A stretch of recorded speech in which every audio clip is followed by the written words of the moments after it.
I didn't think you weren't a friend of mine. I'm not gonna lie, I thought we were friends. Oh, we had the conversation. No, we had the conversation. Wait. Injected. No, we had the conversation. Very deep hunger. I know, it wasn't me. Stop. Just, you know, you can refill her. Just shush. No.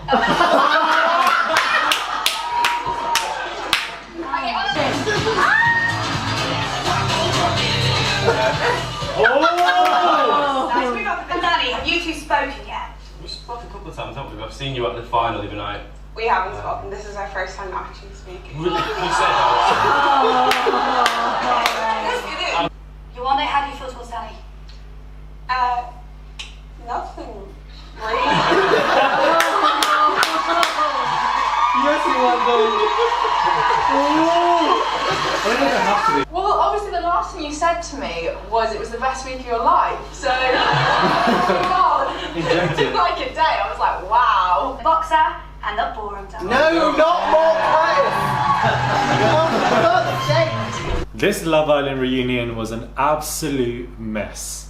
An absolute mess. We have so much to get into. Yeah, it's fine. Sure? Definitely, yeah. Like, I met this guy and then I won. Like, I'm okay. Hey guys, it's Morali. Hopefully you guys are doing well today. If you haven't already, please click that button.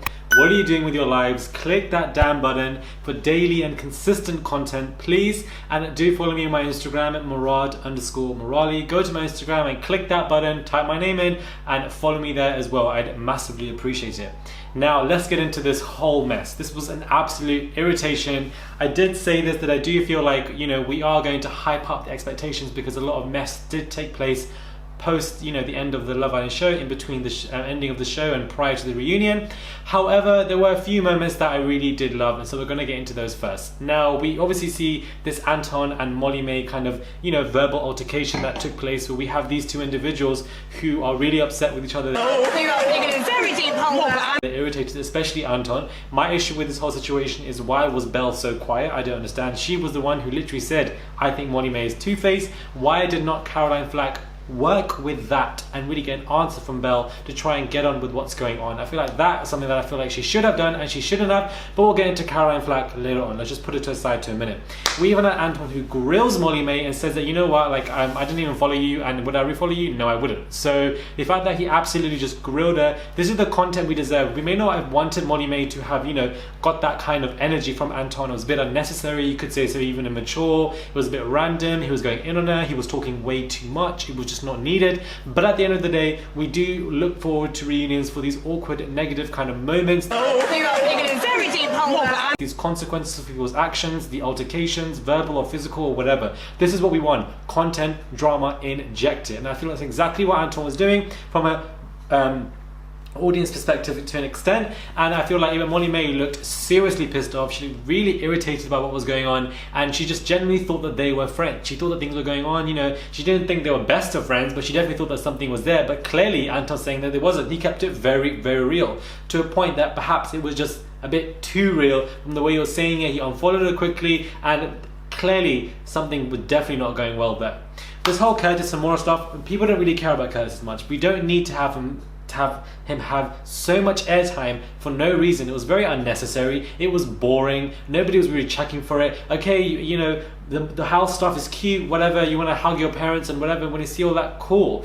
But I feel like Curtis just got way too much airtime on this reunion, and simply we don't care for him like that. He's not a popular character. Stop capitalizing on him, because it's very, very tiring. It simply is. So I feel like that was just a bit too much of this, you know. And the whole Curtis and Tommy kind of friendship thing, there wasn't really a strong friendship from the male perspective at all. I feel like those two had something to an extent, but Yewande, Amber and Anna were far close, and I feel like they didn't show that triangle of love at all, and I find that furious, just irritating, to be honest. And then we have Yewande. Let me have some sip my drink for this one. Yewande, babes, whatever goes around comes around. This is what she said. Whatever goes around comes around. And she sat there, and she sat with flipping Arabella and with Jordan. and with Danny. Now my only issue with Yewande is that whatever you're wearing, it did not look good at all. I just feel like it was just way too much going on your shoulders. Strip that away, it would have been a nice, simple and effortless dress, and I feel like there was too much going on in her dress. But apart from that, I feel like again she's one of those few islanders who gave us the content that we deserved. She gave us everything that we deserved, and she absolutely bodied Danny. And then we had Arabella doing tag team and doing the exact same thing, and literally she was like nothing really, like nothing, exactly what she said. Like she just feels like we don't need to have anything, we don't need to be friends, we don't need to be acquaintances. If I see you, it's a hi, bye, cute, hello, goodbye. That is it. Yewande, how do you feel towards Danny? Nothing really. Yes, Yewande. And I feel like she just slayed in terms of her mannerisms, her body language, her verbal, the way she presented herself. She was clean, pristine, simple, and I feel like it was very quick. And the way she was just shading Danny, giving me absolute damn life. She's always giving us content from whatever interview that she's doing. It's as if you can't, keep your eyes off her. You always want to listen to what she wants to say. She's very engaging. She's very engaging with her audience, and you just want to know what her next word is, or what tea she's spilling, how she's gonna spill it. She's funny, she's humorous. I can't fault her from that perspective. My only issue was what she was wearing. I didn't feel like it was that good. We then obviously have Jordan, and again, I don't know what it is, but she gets such a bad edit. And I think we can't really rely on the editing. I think it's just her. She looked very smug, like, oh, I'm the girl, sitting with these two girls, you couldn't get my man. Like, she gives off this kind of smuggy look, and I feel like, again, her dress just did not fit her. The color was cute, but I feel like the fitting wasn't that right either. And again, Danny's shirt didn't look good at all. Like, some of these people really can't dress to save themselves. I don't understand why, because they look good on their Instagram, so why can't you portray that in real life sometimes? I just find that irritating. I really do. But that segment was juicy, and I really liked that segment as well. We then have Lucy about, why did you like that certain comment? And she was just chatting the absolute crap. Lies on lies on lies, making excuses, how she's scrolling up and down, liking X, Y, Z, whatever. It wasn't funny, it wasn't good. I feel like she looked well, her hair looked really healthy, but at the same time, I do feel like you're clearly lying and you're just trying the absolute most for no reason. Anna and Jordan, it's good to see these two together as well. Very nice. They've kind of got on and they're quite cordial. And then we have the whole Harry Potter segment, with Danny and with Jordan and, with Michael. It was cute, it was okay, but I feel like I'm not really looking for that either. I'm a what? You're a wizard, and a bloody good one at that. But Hagrid, I'm just Harry. Amber and Greg, I feel like didn't have much airtime. I feel like they needed to have their own interview. I don't know why they were sitting with Michael and Joanna. That could have been something separate. I don't know why they were all together as a four. Like, I just didn't really see that coming. Greg and Michael obviously are good friends, and Amber even admits that she finds it very weird that those two got back together. She was throwing shade on that whole kind of, moment that they had where they kissed. And you have Joanna there who finally admits she's not lying. She's not chatting crap anymore. She's not denying it, even though there's sheer proof in pictures. She admits that, we kissed, but they're not dating, and perhaps she has realized that she knows her worth now, and they're just going to be friends, which I feel like is okay. Molly May has broken her silence on social media, and the thing about Molly May is that she looked sickening. I feel like her hair was slicked back, the suit was good, it was sharp, it was cute, and same with Tommy. I felt like his outfit was very nice. However, the shoes, I'm just not really feeling this spiky kind of look. I don't know what you were doing, but it just did not work well. The shoes were a bit OTT from a fashion perspective. However, I do feel like they both look very good as a couple, but I just don't see them lasting, unfortunately. But hopefully they can prove me wrong. But Molly May, I feel like, was one of the best dressed at the reunion. She knows how to dress, and I feel like she looked good as well. Amber, I wasn't a fan of her dress either, unfortunately. I feel like it wasn't that great, but at the end of the day, it was cute, and I love how she said, I don't regret anything. I got with this man, I've known him for 2 weeks then, and we both won. She really just shut it down. I feel like she, basically, Yewande, Amber, and Anna came with the energy that we all deserved, that we all needed, that we all damn well wanted. They gave us the content, and that's exactly what, I'm happy about it. And one of my friends said, as we were watching the reunion, that as soon as Maura got with Curtis, I feel like the charismatic side of Maura has kind of, taken a back seat. She's not as engaging as she was when she's by herself. The humor, the hilarity, the phrases, it's gone a bit, that's taken a bit of a back seat. And I find that very interesting. It's like she's mellowed down a little bit to kind of acclimatize herself to Curtis, which I do find interesting. Now, Caroline Flack, here we go. I don't think she did overall. I don't think she did a great job. It wasn't ridiculously terrible, I would say, but I just don't think as a presenter she was as engaging.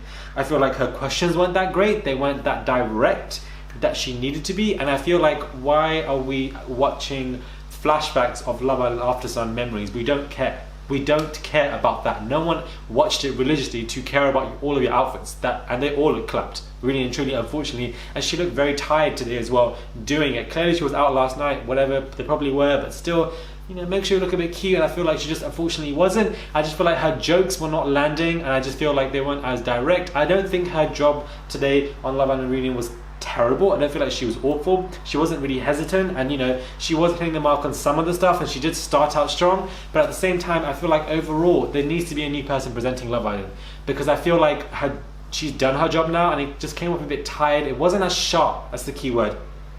She wasn't as sharp with presenting as she should have been. She wasn't able to really rinse out as much content as she could from all these islanders, and I did find that quite irritating, unfortunately. This reunion wasn't that great, and I'm kind of pissed off and annoyed because I feel like we should have got a lot more content. And even the setting, I hate the setting. Why are the islanders sitting like that on tables? This is similar to Made in Chelsea ages ago.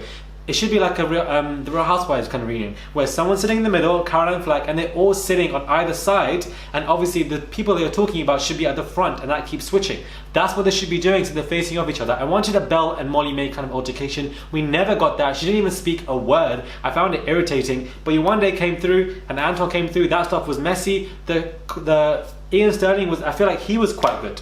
He was quite good with the crowd, with the islanders. He worked off them, and that's the key element from how a presenter should be. He bounces off these individuals. He was quite funny. He was taking the piss out of them, especially with Chris, you know, somebody who's become very popular, and I thought it was pretty good. We also have this situation between Amy, Maura and Curtis. Now look at the body language that Amy is presenting here. Just the sheer body language. She is completely disinterested, but she's trying her hardest to appear like that, and I feel like it's a very hard kind of motive to do so. And we have her, you know, sitting right beside Curtis. He's sitting in between them two, and just the way Curtis just keeps on like saying she's a lovely girl, and stuff like this, and you know, talking about just making situations so awkward. He's not able to diffuse a situation that, you know, is kind of catered to so much nervousness. He finds it very hard to do so. He struggles and he almost freezes. Look at the body language between all of them. You know, Maura is a very feisty girl, somebody who always has an answer for something, but in this particular instance, she's very quiet, timid, she's with a very low voice, and she completely bypasses any awkwardness in these conversations. Where we have Amy, you know, who's saying that, you know, I'm too busy for life, I'm very booked, I've got loose women's stuff. She seems to have moved on from it, but I feel like deep down she hasn't at all, and it was very hard for her to be in that kind of situation, you know. And even the fact that, you know, the way they were sitting down, Amy kind of moves away as well. It's just very awkward, and you can definitely tell that Amy doesn't want to be seated in this situation, but it is a reunion, and this does bring awkward moments, most definitely. But I feel like the body language is what we need to see here. The way Amy's sitting like this, she's just down, she's like that, she's disengaged, she's just her mind is somewhere else. She doesn't want to be there. She just doesn't want to be near him. And the way, you know, they'll ask the question, would they still be together if it wasn't the, you know, for that whole situation that took place at Casa Amor, and the fact that Curtis was like, he just completely froze. He couldn't think of an answer. He didn't know what to say. Like, and all the lights were on him. You know, if anything, you try to diffuse the situation, think of an answer, move away from the topic very quickly, but he doesn't know what to say. He kind of freezes and he's very confused.